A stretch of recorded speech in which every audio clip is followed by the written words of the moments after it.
Hi everyone. Today I just like to show you how to change the bike's brakes. Okay, it's a common thing. Commonly we have to usually you have to face this in your life every time because every time this brake pad will worn out, you have to change it. I prefer this one because this one has this brake pad has lots of thread here. You can see it's little bit high.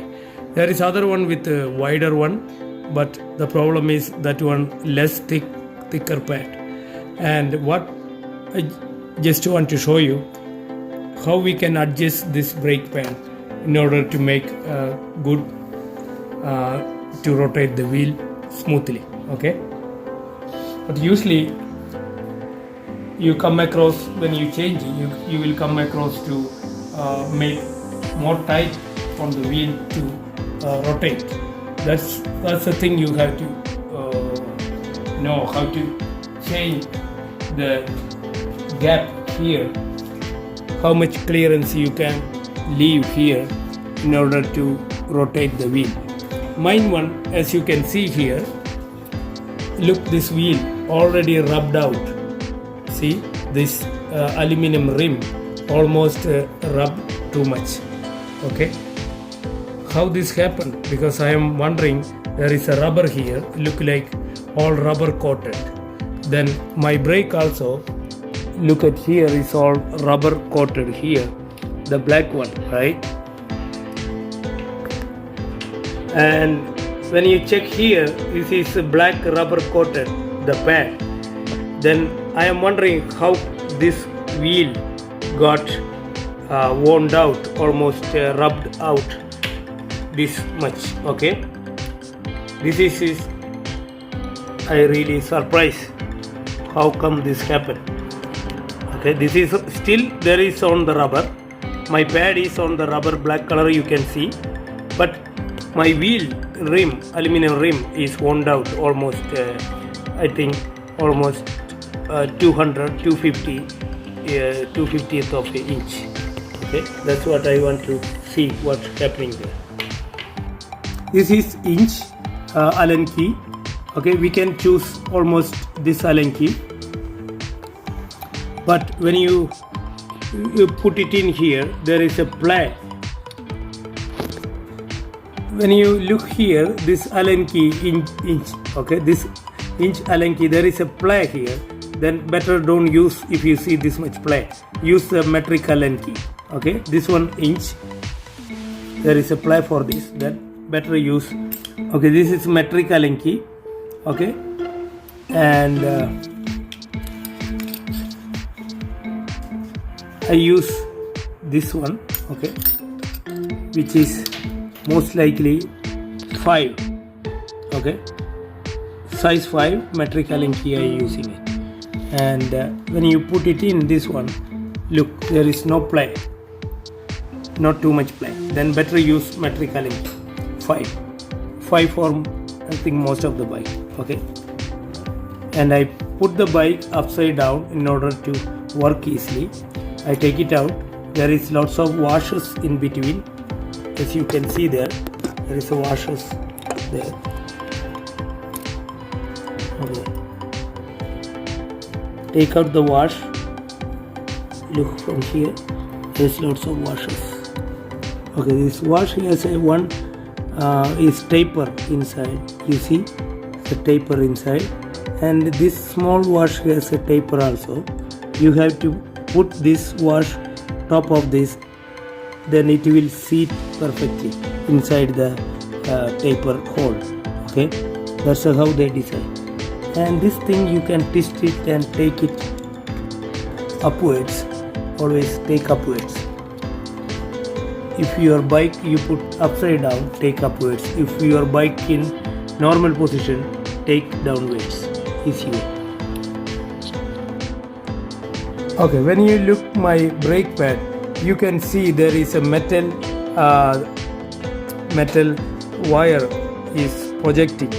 Okay, from my pad, and I thought it's usually stick it inside, maybe some object got in between and when I use the brake, this object stick into it.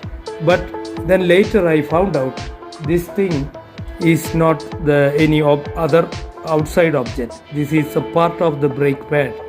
I didn't notice this until I tried to figure it out. Okay, when you pull this thing out, you can see it is a part of the brake pad. You see? Look, this is a part of the brake pad. There is a steel frame inside this brake pad. It is the thing rubbing on my wheel to wear out my wheels, you know. I didn't know this before because until I take out and pull this out, then I knew this is happening on my wheel. When you look at the wheel, you can see there is rubbed out all the wheel area, almost 200 thou. Okay, I bought this piece little bit lesser wide than my old one. The old one is wider one. There is a two type. This one universal pad, you can buy it from Canadian Tire or any other bike shop. This one I prefer this one because of there is a much thicker pad. That's the reason I choose this.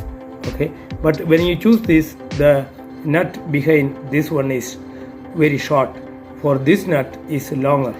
Okay, it's easy to work on it. But if you have less thread nut here, very hard to work on it. Okay, this nut has a washer surface, wider surface, so you can use this nut itself. This one has a washer. Just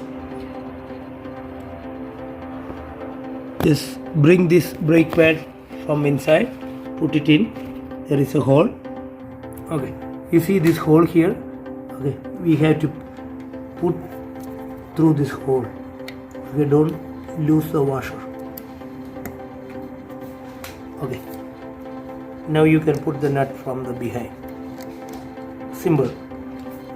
Okay, you can use this spanner from this side because it's the only way you can put from this side. Okay, and hold one with one hand and tighten. There is not too much room. You can tighten it. Okay, by this way.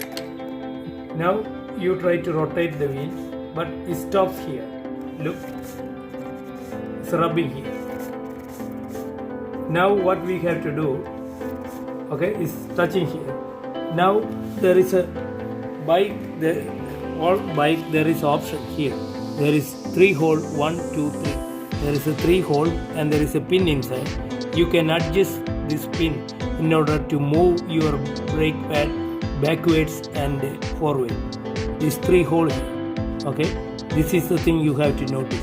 How to change this pin into different hole? There is one screw here from this side. Okay, use the same Allen key, number 5. Okay, use the same Allen key and try to loose the screw as much as you can, but don't take out, because if you take out, the whole thing will come off. Don't take out the whole thing. Just untighten the screw. Okay, now you can pull this brake. Look, you can pull this with your hand and change it to other hole. Okay, now this is in the last hole. Okay, this was in the middle, now it's the last hole. Then you have much room here. You can see there is much room, you can see here. Then you screw it down back. You can see, look, the wheel is rotating by itself smoothly. Okay, because there is enough room. Okay, and how to get the room, I just show you. This is a technique you can do but when you adjust this hole, the brake pad already went towards your tire. You have to bring this up, the brake pad, you have to bring it up, because when you change this hole, the position of the pad also change. You have to adjust accordingly. Bring this pad You have to bring this pad a little bit up, then tight it.